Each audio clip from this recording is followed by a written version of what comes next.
अस्सलाम वालेकुम नाज़रीन, एक और दिलचस्प और मुनफरिद प्रोग्राम के साथ हाजिर खिदमत है जाफ़र हुसैन और आप देख रहे हैं 5 स्टार स्पोर्ट्स। इस 5 स्टार स्पोर्ट्स एक नया प्रोग्राम लेकर आ रहा है, वर्ल्ड कप स्पेशल। इस वर्ल्ड कप स्पेशल में क्या है ये सब कुछ हम आपको बताएंगे, लेकिन सबसे पहले हमारे आप चैनल को सब्सक्राइब कीजिए, इसके फॉलोअर बनिए और इसे फैला दीजिए पूरी दुनिया में, क्योंकि हम आपके लिए हमेशा लेकर आते हैं एक नए अंदाज से एक नए प्रोग्राम को। और इसमें मालूमात भी होती है, इसमें बहुत कुछ होता है, तज्ज़िये भी होते हैं। और इस मरतबा हमारे साथ बहुत सारे ऐसे लोग होंगे जो कि अपने तज्ज़िये देंगे क्रिकेट के हवाले से, स्पोर्ट्स के हवाले से और बेशुमार चीज़ों के हवाले से।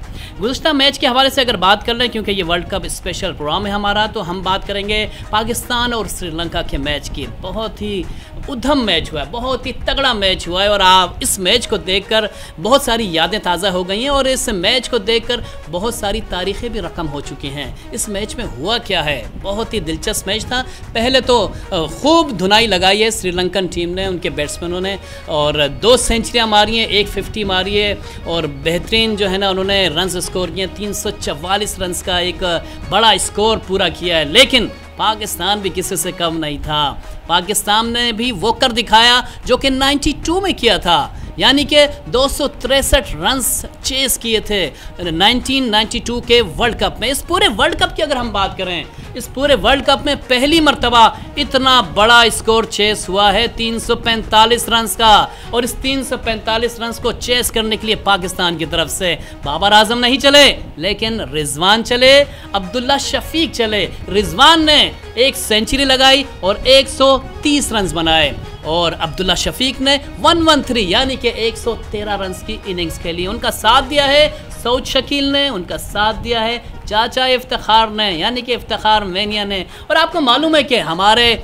बॉलर्स की धुनाई तो हुई थी, लेकिन यह है कि हसन अली ने फिर भी बड़ा अच्छा बॉल किए और 4 विकेटें हासिल की। लेकिन इन 4 विकेटों के साथ उन्होंने 71 रन्स भी दिए। इस पे थोड़ा सा तवज्जो की ज़रूरत है कि रन्स क्यों इतने गए।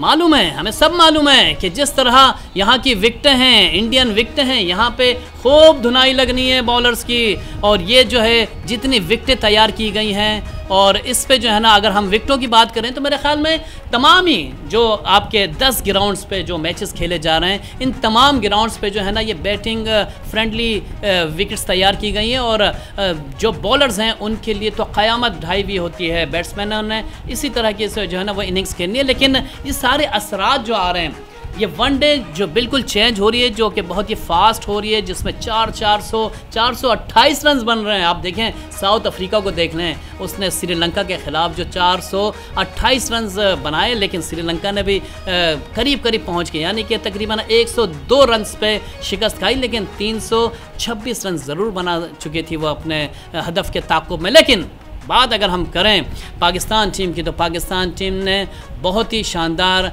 2 मैचेस जीत लिए हैं वर्ल्ड कप के। अब आगे क्या होने वाला है, आगे एक इम्पॉर्टेंट मैच होने वाला है। पूरी दुनिया की नज़रें हैं इस वर्ल्ड कप पे, और इस मैच पर किसका मैच है? पाकिस्तान और भारत का मैच। इस मैच को देखने के लिए जैसा कि ख़बरों में बहुत ही गर्म गर्म खबरें हैं कि तमाम ही टिकट बिक चुके हैं, लेकिन पाकिस्तानी सहाफ़ियों को, पाकिस्तानी जो जितने हमारे क्राउड हैं, जो फैंस हैं, क्रिकेट लवर्स हैं, उनको वीज़े जारी नहीं हुए।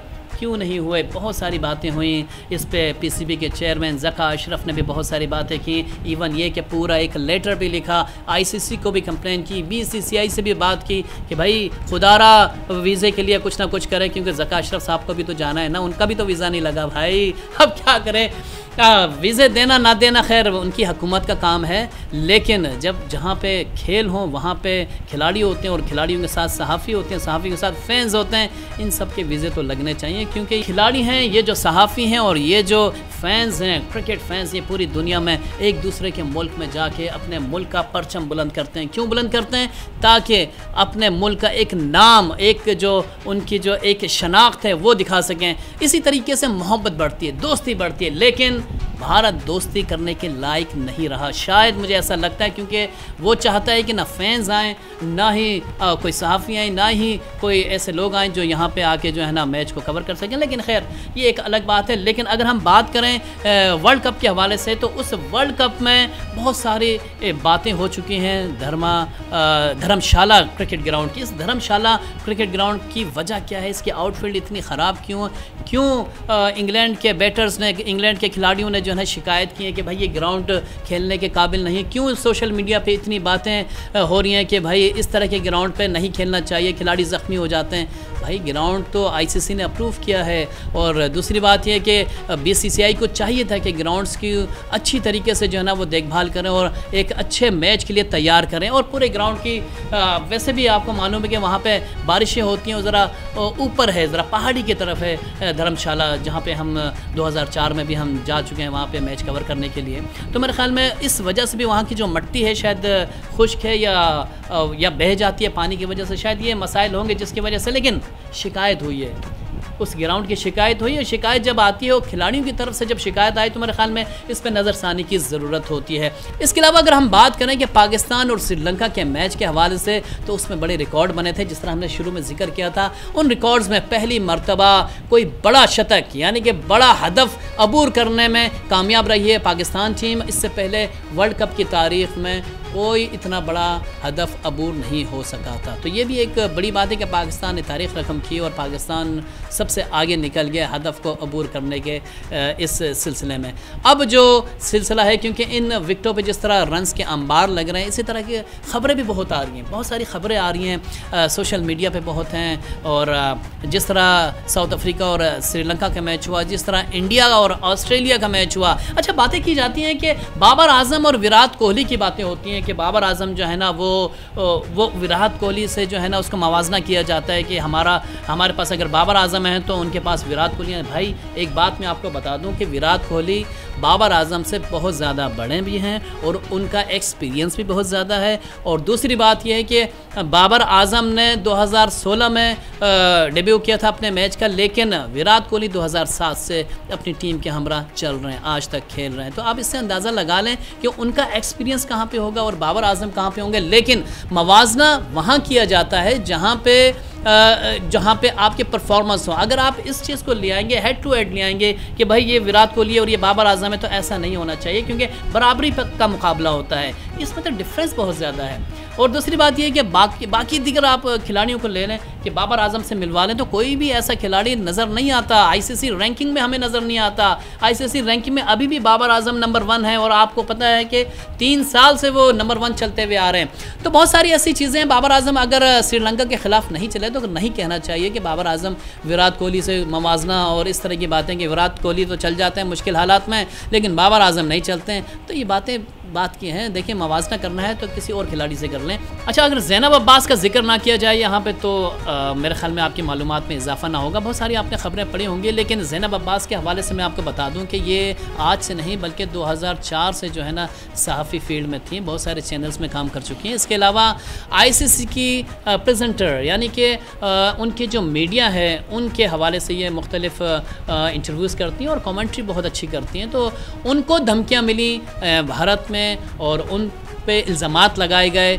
और क्या इल्ज़ामात लगाए गए, जो कि 2 साल पुरानी ट्वीट के ऊपर उन्होंने जो है ना केस भी किया ज़ैनब पे। तो मेरे ख़्याल में ये एक अच्छा जस्टर नहीं जाता भारत की जानिब से। भारत को चाहिए कि अगर जिस तरह वेलकम किया था पाकिस्तान क्रिकेट टीम का, अगर उसी तरीके से उसी अंदाज से तमाम लोगों को भी वेलकम करें और उसी अंदाज से जो है ना इल्ज़ामात को हटा के एक मुखलिसाना तौर पे अगर वो रहें तो मेरे ख्याल में ज़्यादा बेहतर होता है। इल्ज़ामात लगाना बहुत आसान होता है लेकिन किसी को दिल से कबूल करना बहुत मुश्किल होता है। तो दिल से कबूल करें, मोहब्बत बढ़ेगी, मोहब्बत बांटिए।